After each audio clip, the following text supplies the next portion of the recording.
Esto es la primera vez que un colegio de los nuestros tenemos un aula tan guay, digo yo, porque hay una pantalla de 4K a 75 pulgadas, todo un sistema de streaming y de grabación.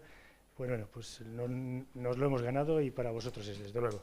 Lo que sí que os pido es un poquito de, mm, no sé cómo deciros, un poquito de consideración por si acaso hay algún fallo, porque probablemente habrá algún fallo de transmisión o de que no se haya cogido bien la imagen o de grabación, que es la primera vez y que, que tengáis ahí presente que ya aprenderemos, que para eso estamos todos. Y nada, os presento, la primera jornada que tenemos es sobre las MTDs, las medidas, Las las mejores, mejores, perdón, las mejores tecnologías. técnicas disponibles. Pues como sabéis ya hasta el 2021 habrá tiempo, pero desde luego lo que no queremos es quedarnos parados y que todos conozcamos no toda la normativa, sino cómo llevarlas a cabo en todos nuestros proyectos y en todos nuestros estudios y tanto para los ayuntamientos como para nuestro trabajo. Vale, pues tenemos a Jaime Fernández Orcajo y a José Guirao, que son técnicos de la Consejería de Medio Ambiente. Y nada, los dejo con ellos porque son ellos los que mejor nos lo van a explicar. Gracias. Muy bien, buenas tardes. Realmente lo que queríamos es comentar aquí dos cosas. Una es el contenido de los proyectos, intentar entre todos mejorar el contenido de los proyectos para intentar evitar el trasiego de papeles de que nos llega el proyecto, hay una cosa que está mal, os lo tenemos que volver, nos lo tenemos que volver a enviar, volvemos a decir que eso está mal, entonces, para ver si entre todos conseguimos el ajustar lo que tiene que ser el contenido de los proyectos de actividades ganaderas, eso por un lado, y después todo lo relativo a las MTDs. De entrada quiero deciros una cosa, o sea, un proyecto que se presenta hoy para una actividad que supere los umbrales de autorización ambiental integrada tiene que tener todo lo relativo a las MTDs, o sea, si no cumple las MTDs no se aprueba. Por lo tanto, o sea, no se puede presentar un proyecto en el que no se describa pormenorizadamente todo lo que después nos va a contar Pepe. Bueno, yo quería comenzar por el principio, con estos temas de qué documentación tiene que presentarse. Y hay dos cosas que son obvias, pero a veces son tan obvias que se olvidan, ¿no? Uno es la instancia de solicitud, esa casi siempre está, de una manera o de otra. No hay un formato oficial, digamos, que sea obligatorio, pero sí que tenemos un formato oficial que está en la página web y que, bueno, pues interesa que se utilice ese formato que está en la web en la medida de lo posible. O sea, tampoco a nadie se le obliga, pero que es interesante que esté eso porque ahí es donde, vamos, no se nos va a olvidar ningún dato que sí puede ser interesante. Y después, otra cosa muy importante es la tasa. La tramitación de una autorización ambiental conlleva una tasa. Si no está el papelito de la tasa, pues hay que reclamarlo y tal. O sea, es muy sencillito y, vamos, no tiene mayor problema, pero muchas veces falta. Después hay una serie de documentos administrativos que también hay veces que se olvidan o que, bueno, en el formulario hay, bueno, si yo no marco una casilla que dice que autorizo a comprobar el DNI del titular, del que me está firmando esa solicitud, pues salvo que esté esa casilla puesta, necesito tener la copia del DNI del firmante. O sea, eso también debe aportarse. Después, documentos administrativos, y es una cosa que echo de menos en todos los expedientes que se presentan de instalaciones ganaderas, las escrituras de la sociedad. Es que eso es fundamental. O sea, nosotros damos una autorización a una sociedad, a alguien, ¿no? Que bueno, pues si es una sociedad, vamos, una sociedad limitada, una sociedad anónima, pues tiene que haber unas escrituras que diga los fines de esa sociedad, que la forman, bueno, todo ese tipo de cuestiones que para nosotros es necesario también tenerlo y que conste. Y otra cosa que se olvida muy a menudo, como, claro, las actividades ganaderas van en suelo rústico, no necesitan muchos permisos urbanísticos, simplemente una licencia de obras, tal, pues a veces se olvida una cosa que es fundamental desde el punto de vista de las autorizaciones ambientales integradas, que es la compatibilidad urbanística del suelo. O sea, un informe de compatibilidad urbanística del suelo. Ese informe hay que pedirlo con carácter previo a la solicitud de la autorización ambiental. Muchas veces se pide después, bueno, pero lo bueno está en que en el momento en que conozcáis que os han contratado un proyecto para hacer una actividad nueva o que vais a ocupar nuevos terrenos porque es una modificación sustancial o no sustancial, pero vais a ocupar nuevos terrenos en una actividad, lo primero que tenéis que hacer, según recibís el encargo del proyecto, es hacer un escrito al ayuntamiento diciéndoles: quiero saber la compatibilidad urbanística de este proyecto que yo quiero desarrollar, con una descripción mínima, es un párrafo, con respecto a este terreno. Y el ayuntamiento te contestará o no, me da lo mismo. Va a dar lo mismo en este caso, porque la norma dice que si no ha contestado el ayuntamiento, nosotros tiramos para adelante. O sea, basta con que esté el documento que se ha solicitado. Si está el otro, genial, pero si no está, no pasa nada, podemos continuar. El proyecto básico. Evidentemente, el proyecto básico tiene que ser una descripción general de toda la actividad. Tened en cuenta una cosa muy... Vamos, que nosotros vamos a insistir mucho en esto, insistimos mucho en esto. A nosotros, que las zapatas de hormigón, vamos, en el fondo de la cuestión, y por decirlo de una manera fácil, rápida y sencilla, si os cae el edificio, desde el punto de vista medioambiental nos da lo mismo. A nosotros nos da lo mismo, o sea, dicho así rápido y pronto. Es decir, a mí me da lo mismo si las zapatas de hormigón son del hormigón tal o el hormigón cual, y si la pilastra está hecha de no sé qué o está hecha de no sé cuál. Eso nos da lo mismo. No está de más el ponerlo, pero nos da lo mismo. O sea, nosotros eso, digamos que, en fin, o sea, no es algo sustancial. Daros cuenta que el proyecto básico que a nosotros nos determina que podamos autorizar o no, son cuestiones medioambientales. O sea, todo lo referido a medio ambiente vinculado a esa instalación. O sea, todo lo referido a medio ambiente, empezando por las emisiones al aire, al agua, ruidos, contaminación lumínica, todo lo que se pueda ocurrir, residuos, en fin, todo eso es lo que debe contener el proyecto y descrito de una manera coherente. Y claro, y todo lo que yo voy a ejecutar para impedir que esa contaminación salga al medio de manera incontrolada. Es decir, si yo digo que voy a hacer una conducción desde la nave de donde están los cerdos hasta la balsa de Purines, sí que me interesa mucho saber cómo está hecha esa conducción, qué materiales son, qué tal, o sea, una descripción de eso, que es lo que habitualmente no ponéis, porque esas son las cosas menores y no hay un plano sobre eso. Y nos encontramos con muchas ocasiones que no sabemos por dónde van. O sea, y eso sí que debe haber un plano, porque también es muy importante que en una actividad de estas, si hay una tubería que está conduciendo una sustancia altamente contaminante, que tengamos perfectamente controlada por dónde va, por si en algún momento tenemos una avería con ella, ¿no? Entonces, ese es un ejemplo de algo que debe controlarse bien. Entrando en detalle, bueno, pues, hombre, sí necesitamos una descripción física de cada una de las dependencias. Claro, aquí se describe muy bien cómo son las naves, los cubículos donde están los cerdos, etcétera, etcétera, las gallinas, etcétera, ¿no? Todo eso se describe bien, pero se nos olvidan cosas. O sea, en toda instalación ganadera tiene que haber un cuarto de almacenamiento de los residuos peligrosos. O sea, nosotros tenemos generación de residuos peligrosos, por ejemplo, medicamentos o residuos, envases de productos desinfectantes o cosas de estas. Claro, todos estos residuos los tenemos que almacenar en un sitio que esté cubierto. O sea, nuestro requisito es que esté cubierto, que no esté a la intemperie. Puede estar al aire libre, pero con cubierto. Entonces, claro, eso es una dependencia que también hay que describirla. Por ejemplo.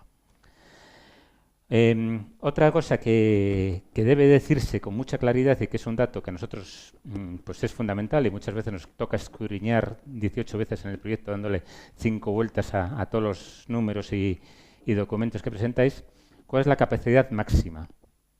O sea, de acuerdo con la normativa de bienestar animal, aquí caben 58 bichos, punto. Eso es lo que queremos saber, o 250 o 300, los que sean. Pero eso es lo que queremos saber. En esta nave caben 28, en esta otra 54 y en aquella de allá los que sean.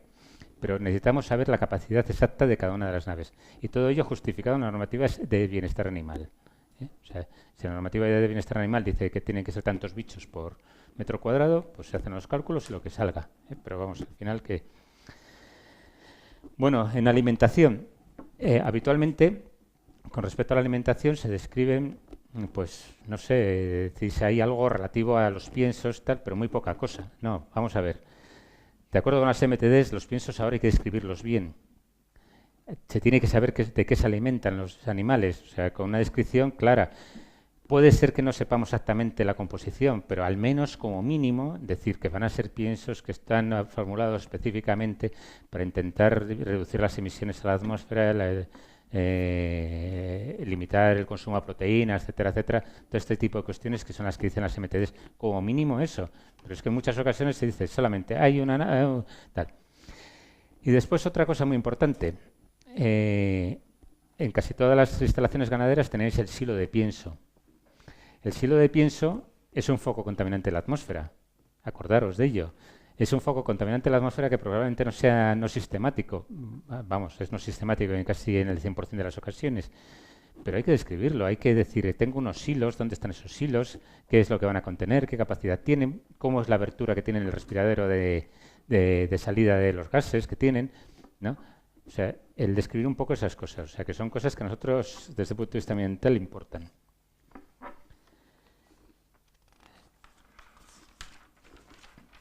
Si queréis interrumpirme para cualquier duda, me lo decís.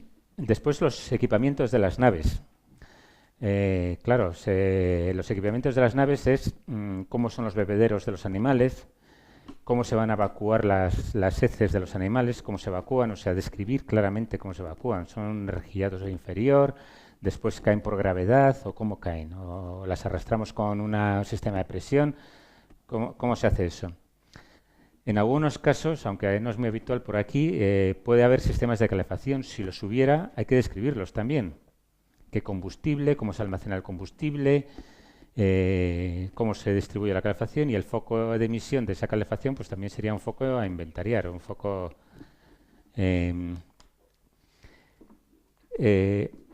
y otras instalaciones, por ejemplo, en aves, pues las incubadoras o ponedoras o otras instalaciones que pudiera haber por allí, ¿no?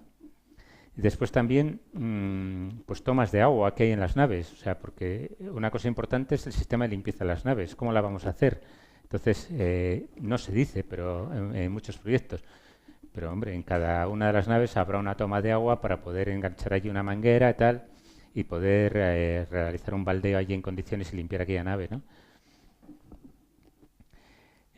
Con respecto a los sistemas de evacuación de las deyecciones, es importante destacar que en ningún caso los fosos estos que están debajo de las naves computan los efectos de la capacidad de almacenamiento máxima. Esos no computan, ¿eh? O sea, eso nunca los vamos a valorar como capacidad de almacenamiento. Siempre es un mero sistema de transporte, por lo tanto no computan como sitio de almacenamiento. Bueno, las balsas y estercoleros. Pues aquí sí que necesitamos detalles constructivos.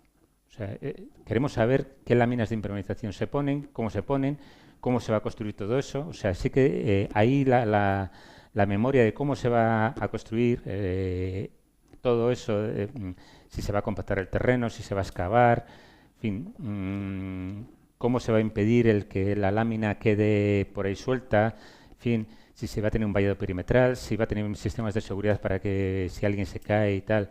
Pues todo ese tipo de cuestiones son importantes que se describan. Y por supuesto, la capacidad máxima. La capacidad máxima, teniendo en cuenta que como mínimo tendréis que dejar un 10% de margen de seguridad por arriba. No se puede llegar y decir, no, hasta el límite ya tengo los 4 meses que me piden.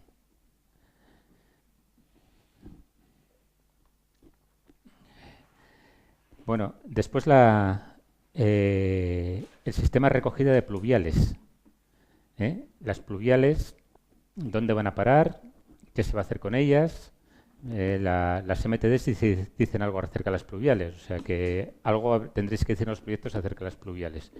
Como mínimo, y en el mejor de los casos, es decir, no, mira, lo vierto sobre el terreno y como se vierte sobre zonas limpias, pues nada, ahí está y punto.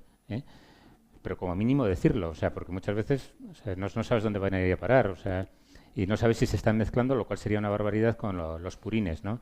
O sea, que eso no deberíamos hacerlo. Después, si hay una fosa séptica o un sistema de recogida de aguas sanitarias de algún servicio, un aseo que haya en las instalaciones, pues también incluirlo, o sea, describirlo, dónde está la fosa séptica, cómo se va a hacer, o si hubiera un vertido de esas aguas a un cauce o cualquier cosa, pues hay que describir todas esas cosas.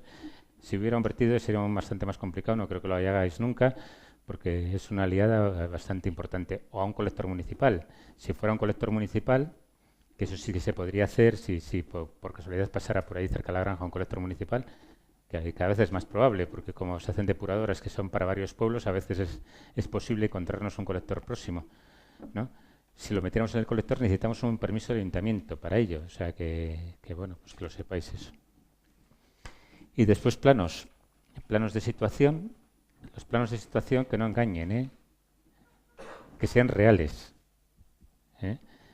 que no sean con una línea un poco hecha, porque nosotros también sabemos mirar el SICPAC, o sea, el hacer trampas en eso es un poco jugar al solitario, vamos, es hacerte trampas a ti mismo, ¿no? Porque, vamos, nosotros vamos a ver el asunto y, en fin, o sea, es evidente que hay cosas que no pueden ser, ¿no? Evidentemente, las distancias que están marcadas en el Real Decreto del Porcino, las del kilómetro, todas estas, esa es a rajatabla, evidentemente para instalaciones nuevas y para modificaciones sustanciales. O sea, si hacemos una modificación sustancial de una instalación nueva, de una instalación existente, que no cumple esas distancias, no se puede hacer. O sea, esa instalación que no cumple las distancias, evidentemente, es una instalación que se la consiente estar allí porque está autorizada hace años, por lo que sea, pero ya en el futuro, evidentemente, no puede ampliar. Eso es como lo que ocurre en las ciudades con las casas que están fuera de ordenación. Evidentemente, ahí en la Cañada de Puente Duro, por poner un ejemplo, tenemos edificios que ahí están y mientras que estén ahí estarán, salvo que venga el ayuntamiento y los expropie, con lo cual tiene que pagar, cosa que no hará, y que ahí permanecerán hasta que se caigan o el ciudadano decida hacer otra cosa con su terreno, ¿no? Pero ahí están, pero no puede evidentemente hacer una construcción nueva sobre el solar que tenía. Lo tendrá que hacer de acuerdo con las normas urbanísticas nuevas. Bueno, después las clasificaciones ambientales, que estas sí que brillan por su ausencia. Yo creo que no ni sabéis que existen. Las clasificaciones ambientales es una cosa muy sencilla. Será pequeño productor de residuos, eso siempre, de residuos peligrosos. Y después hay en el catálogo de actividades potencialmente contaminadoras de la atmósfera hay un código al final donde donde se habla de las instalaciones y actividades ganaderas. Hay un código que es el código Kafka correspondiente, es el B0105, tal, bueno, el que sea. Y pues ponerlo, vamos, es que nada para que conste. Y después otras catalogaciones, pues hombre, está claro que el... Tenéis en la pantalla distintas sí. catalogaciones del código Kafka en vacuno. Sí, ese es para vacuno, pero... Para vacuno tenéis para ovino, para caprino, para porcino, para caballos. Todo esto está Todos los ganaderías son actividades potencialmente contaminantes de la atmósfera. Unos grupos B, otros grupo C, en función de la clasificación y entrada. Real Decreto 100 del 2000, no sé cuánto, 2010 me parece que es. No, más adelante, es mucho más reciente. Real Decreto 100 de 2011. O 2009, 2009, sí. Real Decreto 100 de 2011. 2011, fíjate, ya decía yo 2010, me parecía que era... Todas, yo no conozco ninguna. Unas por fermentación entérica, otras por gestión de estiércol, pero todas las actividades ganaderas son actividades potencialmente contaminantes de la atmósfera. A veces puede haber alguna actividad, pero claro, son de las de licencia ambiental actualmente, que no tienen grupo. Sabéis que aquí, por ejemplo, esta no tiene grupo. Está en por lo tanto, bueno, pues es poner el código ese y sin grupo. Es más... Pero bueno, si tiene grupo es B tal o C tal, que se corresponda. Pero vamos, en cualquier caso, que no se os olvide, todas tienen su correspondiente entrada, porque son todas actividades potencialmente contaminantes. Y otras que pudieran resultar aplicables a la instalación. O sea, vamos, me refiero evidentemente, la catalogación en relación con el reglamento de emisiones industriales, pues el 9.3A, B, C o el que sea, y la normativa de evaluación de impacto en caso de que sea aplicable. Bueno, pues ponerlo. Bueno, otra cosa que hay que hacer es definir los riesgos derivados de la actividad y la forma de prevenirlos. Por riesgos, no sé, se me ocurren muchos, ¿no? Pero vamos a ver, uno de ellos es, se me revienta la balsa de purines. Entonces, Yo, si se me revienta la balsa, pues puedo inundar un terreno enorme o un terreno pequeño, el terreno que sea, de purines. Y si lo inundo, pues se prepara una catástrofe ambiental allí gorda. Entonces, ¿cómo voy a hacer para prevenir? Entonces, pues prevenir eso es que voy a construir unos muros, que voy a tal, y además voy a hacer un sistema, dentro del sistema de gestión medioambiental que voy a tener un procedimiento, revisión periódico de estos muros. Periódicamente, y de acuerdo con el sistema de gestión medioambiental y todo esto perfectamente inventariado, vamos, documentado dentro de la instalación, yo voy a darme un paseo por encima de la balsa y voy a comprobar a ver si observo alguna grieta, alguna cosa así. Otro riesgo que se me ocurre, pues por ejemplo un riesgo de incendios. O sea, tengo una instalación eléctrica en el exterior que me genera una chispa y tal, o simplemente el camión que entró a recoger los cerdos que se me murieron, pues se preparó con tal, un incendio que se me quemó las hierbas que estaban allí y resulta que tengo un pinar próximo y le he quemado entero. Eso puede ocurrir también. Bueno, pues ¿cómo voy a reducir esos riesgos? Pues hombre, periódicamente segaré la hierba para que esté todo bien. Si fuera el riesgo muy alto, pues haré un cortafuegos, arándolo, en fin. Pero estas cosas podemos encontrar muchas, O sea, que no solamente son estas dos que os he dicho, o sea, es el elenco de cosas que vosotros creáis que pueden ser más significativos de acuerdo con la instalación que hay, que estáis proyectando. Después el sistema propuesto, bueno, estos MTDs, el sistema propuesto para prevenir la generación de gases de efecto invernadero, sistema propuesto para la gestión de los animales muertos. Aquí evidentemente hay que aportar pues, a los contratos. Bueno, la verdad es que a nosotros nos da un poco lo mismo el contrato, porque el contrato va a ser una exigencia que os va a poner la agricultura, los de ganadería. Realmente a nosotros nos tenéis que decir cómo es. Ya en el futuro les justificaréis a los de ganadería cómo habéis hecho ese contrato. O sea que, vamos. La generación anual estimada de residuos, los sanitarios, los de limpieza, etcétera. Y después otra cosa muy importante. La normativa de prevención y control integrado de la contaminación exige que todos los proyectos que vayan a utilizar terrenos nuevos, o sea, terrenos donde antes no había nada, y aquellos donde haya algo, o sea, que me da en todos los terrenos en general, debemos determinar el estado de salud de ese terreno. Estado de salud quiere decir, ¿ese suelo está contaminado o no está contaminado? ¿Ha habido alguna actividad previa en él o no la ha habido? La única actividad que ha habido allí ha sido la agrícola que se conozca. Bueno, pues eso hay que decirlo. Y después no está de más el coger una muestra de suelo y analizarla. Y lo que sí que es imprescindible es coger una muestra de aguas subterráneas. O sea, eso es imprescindible. Os digo cómo se hace esto. La cosa a veces asusta, pero no es tan complicada como parece. La cosa, por normas constructivas, vosotros tenéis que hacer unos ensayos geotécnicos del terreno para comprobar si efectivamente las zapatas que estáis diseñando y el terreno aguanta todo aquello que queréis construir allí. Bueno, si se programan las cosas bien, el mismo sondeo geotécnico que vais a tener que hacer para redactar el proyecto os sirve para hacer un piezómetro o una serie de piezómetros en la parcela donde vayáis a ubicar la instalación.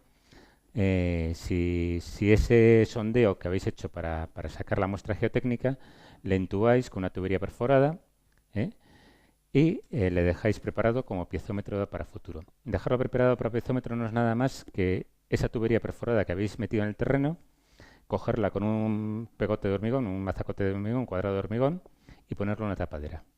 Nada más que es eso. Entonces ya de cara al futuro yo voy a tener posibilidad de coger una muestra cuando yo quiera de las aguas subterráneas que tengo al lado de mi instalación. Y desde luego lo que sí que voy a tener al principio es una muestra y un dato que yo aporto a la administración de la calidad de las aguas subterráneas cuando yo empecé allí. De tal manera que si esas aguas están contaminadas, a mí nadie me va a poder venir a decir que las he contaminado yo. Sí que en el futuro me podrán decir algo si efectivamente con los controles periódicos que yo vaya haciendo detecto que efectivamente hay contaminación. Con este sistema se pueden detectar fisuras, se pueden detectar precozmente fisuras en los sistemas de desagüe de las naves, de los sistemas de extracción de los purines, o los sistemas o la balsa de purines, una pérdida de la balsa de purines que pueda estar contaminando el agua subterránea. En este respecto quiero llamar la atención que todas las actividades IPPC, todas, están sometidas al régimen de la ley que es de responsabilidad medioambiental. La ley de responsabilidad medioambiental exige la reparación del daño, la compensación del daño y, desde luego, una cosa muy importante es que la adjudicación del daño se hace sin que medie dolo, culpa, negligencia. Es decir, que directamente es usted culpable, sí o sí, de lo que pasa aquí si le pillamos, ¿no? Entonces, conviene tener bien amarrado eso porque, claro, si nosotros no tenemos un control previo, claro, no vamos a saber lo que va si he contaminado yo o no. De tal manera que esa contaminación que un buen día podemos encontrar debajo de nuestra granja, ¿es mía o no es mía? ¿De quién es? ¿No? Entonces, ese tipo de cosas, desde el principio conviene tenerlas claras para evitar este tipo de problemas que se pueden dar en el futuro. ¿Que pueden ser improbables? Pues sí. Pero mira, el sondeo técnico lo tengo que hacer sí o sí, ¿eh? De tal manera que la añadidura de lo que estoy diciendo, por lo mismo son 300 euros más en todo el proceso. De tal manera que, mira, bien gastados sean para tener un margen de seguridad de cara al futuro.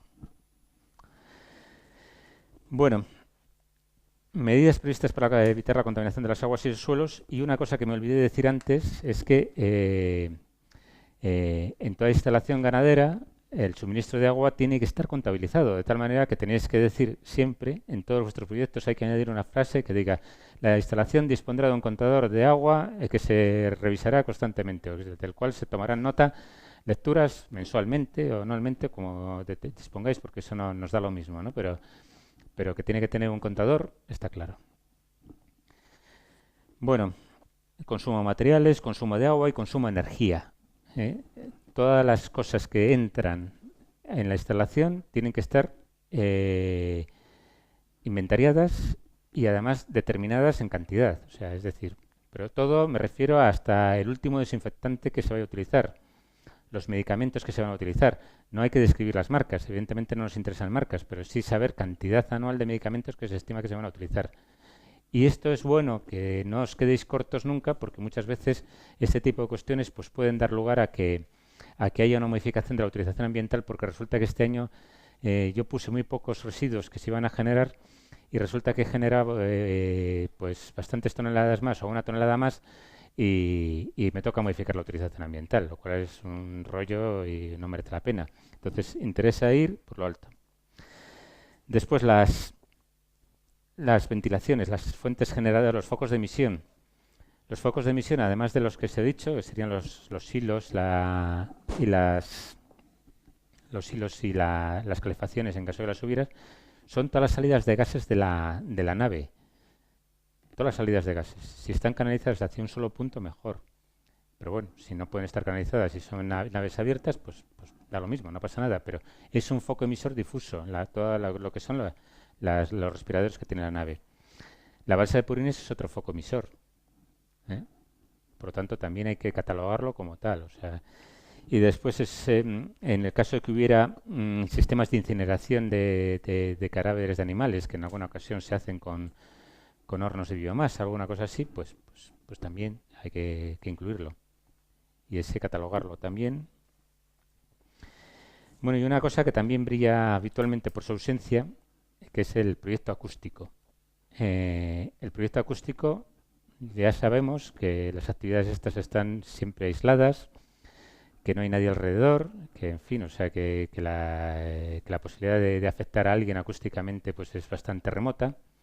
Y entonces el hacer un proyecto acústico, pues como se haría para una actividad que estuviera en un casco urbano, para una actividad industrial en un polígono industrial, pues hombre, quizás sea una desmesura. Estamos de acuerdo. Pero lo que no podemos hacer es todo lo contrario. Es decir, no vamos a hacer nada porque ya sabemos que no impactamos nada, cuando la ley nos exige que haya un proyecto acústico.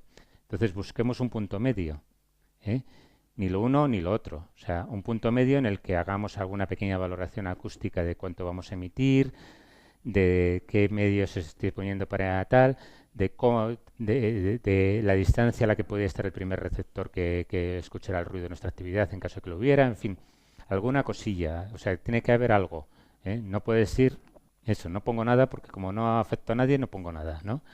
Eso lo hemos visto en algún que otro proyecto.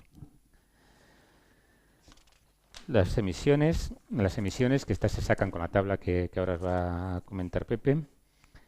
Y después el plan de gestión Bueno, el plan de gestión, vamos, es una parte fundamental del proyecto. Evidentemente, tiene que venir relacionado a todas las parcelas donde yo voy a aplicar los purines que saque de mi instalación o los estiércoles, ¿no? Tienen que venir inventariadas una detrás de la otra y decir, bueno, pues lo ideal sería de que fuera con el contrato, el modelo de contrato que nosotros tenemos puesto en la página web, pero no es exigible, ¿eh? No es exigible. Ese modelo de contrato no es exigible. O sea, puede venir con cualquier contrato. Lo que pasa es que si viene con un modelo de contrato nuestro, pues siempre va a ser más fácil todo, ¿eh? Muy importante de todo esto. O sea, no tiene que ser la suma de todo esto, me da de sobra para los 4 meses de almacenamiento.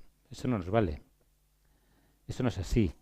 O sea, es la suma de todo esto, teniendo en cuenta los periodos en los que yo puedo aplicar realmente estiércoles en esas tierras o purines en esas tierras, es decir, un cómputo ya mucho menor, me da de sobra para los 4 meses.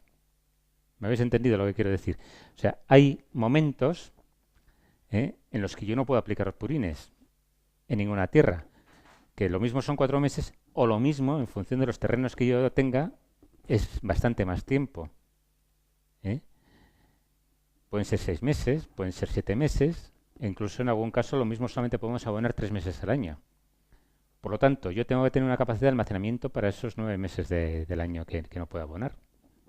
Entonces, no es la suma de las parcelas. A ver, ¿cuántas hectáreas tengo aquí?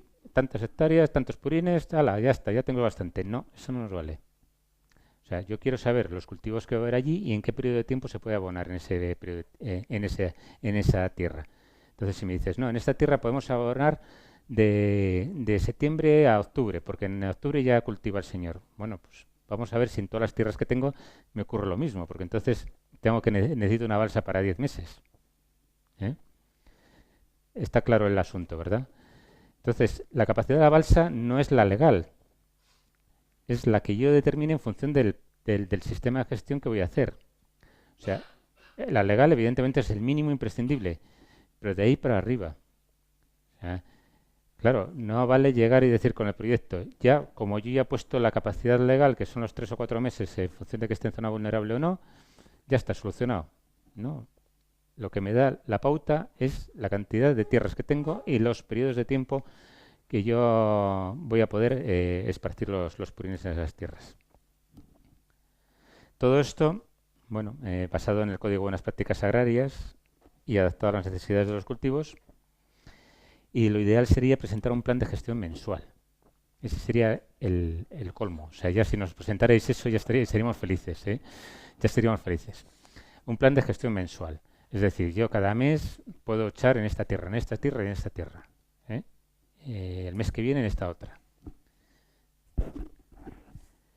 Bueno, y si hubiera un centro de gestión de purines o estiércoles externo, pues evidentemente esto nos exime de algunas cosas, pues evidentemente ya el plan pues sería bastante más reducido porque, bueno, pues teóricamente nos lo hace alguien. Pero hay una cosa que es muy importante que sepáis. O sea, si yo llevo los purines a una planta de secado, por poner un ejemplo, se van a volver a abrir, parece, no me exime de la necesidad de tener la balsa. La balsa a los 4 meses o 3 meses, en función de donde esté, es imprescindible. O sea, esa no nos la quita nadie, aunque no se use. El objeto de esta balsa es un mecanismo de seguridad para que si ocurre lo que haya ocurrido de que se paran las plantas, yo tenga la alternativa de poder gestionarlo. O sea, es un mecanismo de seguridad. O sea, no es un antojo. Y bueno, ya poca cosa más. En caso de que haya un vertido a cauce, ya sabéis que hace falta todos los papeles de la Confederación Hidrográfica del Duero, del Ebro, la que corresponda. En su página web tienen los documentos y ya sabéis lo que tenéis que presentar, todos esos documentos perfectamente rellenos con todas las cosas, ¿no? Y claro, todo ya amparado en un sistema de depuración que sea correcto y adaptado a las necesidades y en fin. Ahora es muy probable esto, pero hay alguna. Yo que sepa, al menos tenemos 2 instalaciones en Castilla y León ganaderas que vierten a cauce. Una aquí bien cerquita, que conoceréis muchos, que vierte a cauce, que tiene un lagunaje ahí enorme, y hay otra por ahí que no vierte purines, vierte parte de la fabricación de piensos. O sea, que es una granja que tiene además su pequeña fábrica de piensos, ¿no? Y en la parte de fabricación de piensos tiene invertido a cauce. Pero bueno, hay dos, ¿no? Lo cual quiere decir que puede haber más en el futuro.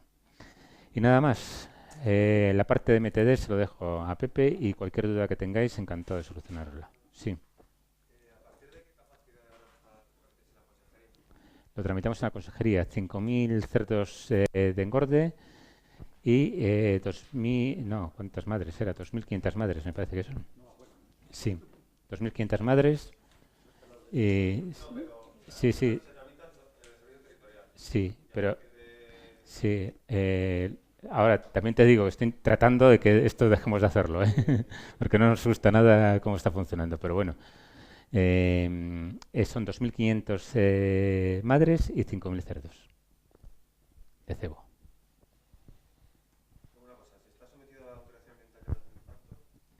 Pues, no, hay que presentarlo a la vez. Es que en algún servicio territorial,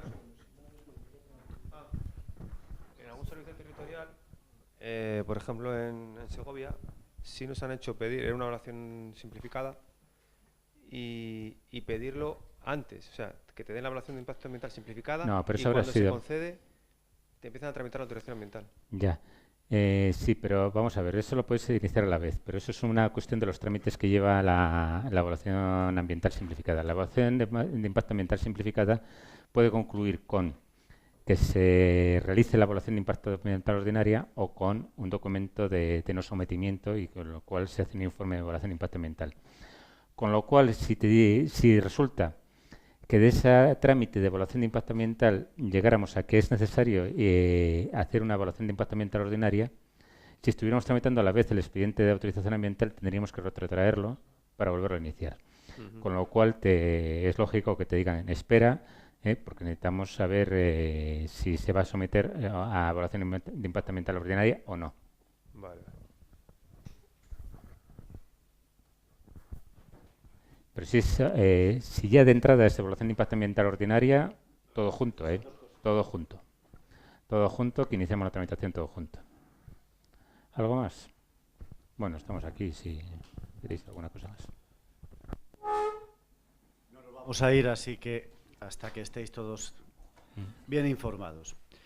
Yo quiero abundar sobre los aspectos técnicos que ha dejado Jaime para que tengamos todos más claro lo que queremos que aportéis dentro de los proyectos a la hora de desarrollarlos.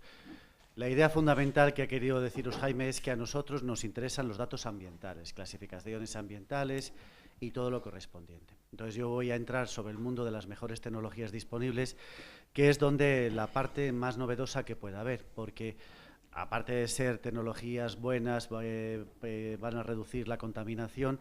En este caso, desde la publicación en febrero, es de obligado cumplimiento para todas las que estén sometidas al régimen de autorización ambiental. Es decir, para instalaciones con más de 2.500 cerdos de cebo, de más de 20 kilos, gallinas en 40.000 y pollos 80.000, quiero recordar. Las que sean IPPC. Es de obligado cumplimiento. Todas tienen que serlo. Independientemente de que sean recomendables en el resto de instalaciones sometidas al régimen de licencia o no. Sí que me gustaría que sepáis que toda esta documentación, todo lo que estamos hablando, está colgado en la página web. Tenemos dentro de la página web, en calidad y prevención ambiental, dentro de la página de medio ambiente de la Junta de Castilla y León, tal como podéis ver, en un enlace que se llama autorizaciones ambientales, y dentro de las autorizaciones ambientales ganaderas, una serie de documentos sobre los cuales podéis trabajar y verlo. Concretamente, sobre el cual he estado hablando Jaime, que es la guía informativa de la documentación de ganaderas, es qué documentación estamos pidiendo, que queremos, bueno, la tenía abierta aquí, para que presentéis el proyecto desde nuestro punto de vista. Nosotros, desde el proyecto de ejecución o los proyectos técnicos que desarrolléis, no nos metemos. Estamos hablando de la documentación correspondiente al proyecto base que a nosotros nos sirve de información para elaborar la propuesta, para decidir si es autorización ambiental, no lo es, o en qué términos se conceden o no se conceden. Y aquí tiene toda la información que os ha estado comentando Jaime de una manera clara o por lo menos más desarrollada de lo que hemos estado hablando. Sí que hay determinados aspectos sobre lo que me gustaría incidir y luego ya nos metemos con las MTDs. En las clasificaciones ambientales dentro del mundo de las emisiones es muy importante que codifiquéis bien todos los posibles focos. Y los focos que hay dentro de una granja o dentro de una instalación ganadera puede parecer un poco peregrino, pero hay muchos, independientemente de que sean canalizados o no, sistemáticos o no. Los puede haber difusos. De la mayor parte de los que vais a encontraros van a ser difusos. Todas las naves, acaba de decir Jaime, que tienen salida hacia el exterior. Y de ahí salen olores a amoníaco, olores a lo que sea. Generalmente es una fuente de emisión de amoníaco, son difusos. También las balsas están dando olores, están emitiendo metano, gestiones de óxidos de nitrosos, amoníaco, etcétera, etcétera. Pero si tenéis un silo también están dando polvo y partículas, ¿no? ¿Y cuántas instalaciones tenéis que tienen un pequeño molino? El molino también está clasificado como una actividad potencialmente contaminante de la atmósfera. También tenéis que clasificarlo. Y para clasificarlo, por favor, seguid ese esquema. ¿Dónde está colocado? ¿Qué es? ¿Qué coordenadas tiene? Porque nos lo pide la ley y en vuestra autorización va a salir así. ¿Qué contaminantes emite? Si esta es una balsa, pues emitirá amoníaco, emitirá lo que emita. Si es un molino, emitirá partículas. Y si es una nave, emitirá amoníaco, lo que corresponda. Ya luego os doy instrumentos, vamos a la aplicación para que veáis las distintas formas de evaluarlo. Si estamos hablando de un crematorio de biomasa, pues lo que tenga. Si estamos, qué altura, qué diámetro, lo que corresponda. Si tenéis una instalación de calefacción, pues lo mismo. Parece que no, pero dentro de una instalación ganadera hay muchos focos. Sistemáticos, no sistemáticos, difusos, no difusos. Si son canalizados o no canalizados. Aquí tenéis un ejemplo. Las naves, dentro de la fermentación entérica, partículas, sólidos, almacenamientos históricos, la aplicación sobre el terreno, si la efectúa el ganadero, que no la cede a un tercero que le esté aplicando el estiércol, también está dando emisiones difusas, como la de los silos que hemos comentado. Bueno, y ahora vamos sobre el mundo de las mejores tecnologías. Aquí, sobre esta guía, hay una recopilación de las distintas tecnologías disponibles de obligado cumplimiento. Hay muchas. Aquí solamente vamos a hacer referencia a las 31 o 33 si contabilizamos las distintas opciones que hay dentro de los pollos, pavos, cerdos o las distintas aves, especies aviares, que hay del documento de conclusiones de las MTDs publicado en el mes de febrero. Esas 31 vienen relacionadas dentro de esta guía, cómo hay que decirlas, cómo hay que contarlas, qué documentación requerimos o cómo no queremos. Luego sobre la aplicación voy un poquito más sobre ella y os lo cuento, porque me gustaría ver lo que lo vemos ahí. Son sistemas o tecnologías sencillas. En muchos casos hay dos tipos de alternativas, la que denominan blanda y otra que es un poco más rígida, encorsetada, donde implementa determinadas tecnologías que son más complejas de llevar a cabo. Pero siempre hay una opción blanda. Ahora la veremos. Entonces, para esto hemos desarrollado, dentro de ese enlace que os comentaba también, una aplicación que se llama Ganaderas MTD en septiembre de 2017. Solemos poner siempre el mes que correspondiente. Está sometida a una constante renovación, actualización, etcétera, etcétera. Muchos la conocéis. Es una aplicación que hemos heredado de un compañero que se nos jubiló hace un tiempo y la estoy llevando yo. Donde se ha implementado, hace unos meses, hemos implementado el módulo de las MTDs, de tal manera que además de darnos toda la información que nos estaba dando antes, nos está aportando el grado de adaptación a las mejores tecnologías disponibles. La descargáis, es un Excel sencillo, lo único que tiene habilitado son macros. Y entramos, y entras de esta manera. Cuando entro aquí me va a decir que es una aplicación, tengo que habilitar las macros, me es informativa, bueno, pues esas cosas que cuenta inicialmente. Le doy al botón de continuar y me dice toda la información que me proporciona la aplicación. El tipo de intervención administrativa, que el catálogo de actividades potencialmente contaminantes de la atmósfera, balsas, purines, piensos, consumos, insumos. Si jugáis con ella y la conocéis, veis que tiene muchas cosas. Y ahora, con lo que hemos implementado, muchas más todavía. Muy importante que cada vez que hagáis un proyecto la saquéis nueva, o sea, que sí. no iros a la versión más actualizada. La tengáis guardada en vuestro ordenador porque la cambiamos de vez en cuando. Entonces, iros y además viene reflejada con la fecha que tiene aquí, ¿vale? De hecho, aquí seguís, Ganaderas. Este de aquí abajo que aparece soy yo. ¿Lo veis? Ese es mi correo electrónico. Atiendo a todo el mundo que se identifique. y contesto a todo el mundo, trabajo en el Servicio de Prevención Ambiental y también a las llamadas telefónicas y a cualquier duda que podáis tener. No hay ningún problema. Estamos aquí para ayudar y para lo que sea necesario. Y es muy sencilla. Tenemos una nueva instalación o una instalación que nos permite modificar una existente. Puedo tener una modificación o una nueva instalación. Vamos a empezar con una nueva instalación. Tenía pensado en la cuna que tengo aquí. 4.200 cerdos de 20 a 100 kilos con 300 cerdas de cebo. Serían 4.500 animales, en principio. Pues simplemente metiendo el número de animales me va a decir el tipo de intervención administrativa y las distintas emisiones, insumos, consumos definidos de acuerdo a la reglamentación actual. Si os fijáis ahí sale una barbaridad, salen 166 hectáreas. Porque de entrada lo que me está diciendo es que no se adapta a las MTDs. Me está diciendo que es un régimen de intervención de autorización ambiental, que es evaluación de impacto ambiental ordinaria. Me está diciendo las UGMs que tiene, también me vale para evaluarla si es de grupo tercero, grupo primero, grupo segundo, especial, de acuerdo a la clasificación del 324, y me dice todas las informaciones referentes a la instalación. ¿Perdón? Ahora. Vale. Me dice la producción anual de purín, me dice las distintas formas de nitrógeno que está produciendo, cómo lo está produciendo, dejando de producirlo. Y también, si le he metido anteriormente, bueno, está esto metido para San Pelayo de la Guareña de Salamanca, que es lo último que he estado trabajando yo. Me dice que no es zona vulnerable y me dice la cantidad de la depósito para 3 meses. Ojo, que tiene una llamada al orden, 2, que comentaba Jaime anteriormente, me dice que estos datos se adaptarán al plan de cultivo correspondiente. Bueno, estos datos iniciales están calculados para el nivel máximo de excretas. Cuando trabajábamos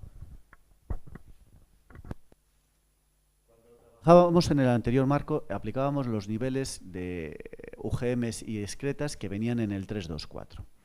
Desde la aparición de la decisión de febrero de 2017, en el marco de IPPC, vamos a aplicar los nuevos niveles de emisión asociados a las MTDs. Para eso picamos el módulo de MTDs, que esto es lo que tenemos nuevo y de alguna manera a partir de aquí os voy contando qué significan las distintas tecnologías y cómo vamos a implementarlo. Los distintos, arriba tenemos una serie de botones que nos van a guiar a lo largo de la decisión que pues, se vio publicada en febrero. Las técnicas que se publicaron son las que vienen descritas aquí. Y no es las que me gusten, estas son las técnicas que vienen definidas en el documento de decisión. Lo tenéis ahí reflejado para lo que lo tengáis a mano. La veis, la consultáis y veis un aislamiento de muros es aislamiento que puede ser naturalmente impermeable, de acuerdo a la decisión. Eso, es lo que viene en el documento de decisión, ¿eh? Tenéis que describir la técnica que vosotros, tenéis que decidir qué técnica es la que vais a utilizar de esas que están ahí y describirla, o sea, no solamente poner aquí en el cuadro, sino que después en el proyecto tendréis que decir, de acuerdo con la MTD tal, yo voy a hacer esto de esta manera. Luego lo vemos todo eso. Pero la cuestión es que esas técnicas vienen descritas y tienen que implementarse de acuerdo a esta manera de verla, no la que os guste a vosotros, sino de acuerdo a esta.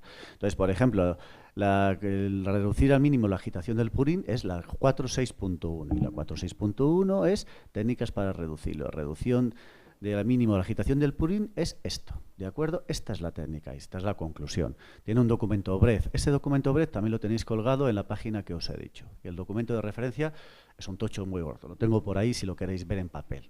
Enorme. Bueno, pues todas esas técnicas las tenéis ahí, como las definiciones, etcétera, etcétera. Aquí tiene una pestaña que se llama NAMTD. Esa pestaña NAMTD es niveles de emisión asociados a las mejores tecnologías disponibles. De acuerdo a nuestro ordenamiento legal, en el artículo 7 del Decreto Legislativo 1/2016, dice que una vez que se publique el documento de conclusiones, los valores límites de emisión que vamos a fijaros o que tiene que fijar la administración competente, en este caso, son los que marquen los niveles de emisión de las mejores tecnologías disponibles. Y en este caso concreto, el documento de conclusiones de las MTDs tiene unos niveles de emisión, que son estos que os marco aquí. Y concretamente habla del amoníaco. Ojo, el amoníaco en las naves. Entonces, vamos a tener que monitorizar y controlar el amoníaco de las naves para controlar lo que estamos emitiendo, porque nosotros, como administración competente, vamos a fijar un nivel de emisión asociado a lo que sale de las naves y de acuerdo a esos niveles de emisión, a esos valores. También habla de unos niveles de excreta o de nitrógeno excretado y de fósforo excretado, que son los que vamos a utilizar a la hora de definir el balance de nitrógeno que me permite establecer un control de toda la explotación. Anteriormente estábamos utilizando los niveles de nitrógeno del 324 de 2000. Ahora en la aplicación vamos a utilizar estos. Como veis, hay unos distinta horquilla, por ejemplo, para cerdos de engorde entre 7 y 13. Ese nivel entre 7 y 13 se va a aplicar de forma lineal en función de los distintos factores nutricionales que implementemos. Por eso sí que es muy importante, como comentaba Jaime antes, que decidamos y que de alguna manera tenemos que reflejar en nuestra memoria qué pienso, cómo utilizamos el pienso, porque lo necesitamos para ahora de decidir cuál es la forma en la que estamos aplicando esos factores nutricionales. Bueno, luego lo vemos con detenimiento. Porque una vez que tengamos aquí, vamos a ir con esta pequeña guía rellenando y cumplimentándola. Porque aparte del proyecto, voy a tener que tener dentro del proyecto un pequeño apartado que se llame cumplimiento de las MTDs, donde una por una voy a tener que decir y retratarme. Con esta guía que yo tengo de por medio, para siguiéndola como si fuera un guión, retratarme en la instalación de la cual yo esté haciendo el proyecto. ¿Sistema de gestión ambiental? Sí o no aplica. Ojo con el no aplica porque vamos a pedirlo sí o sí, salvo excepciones muy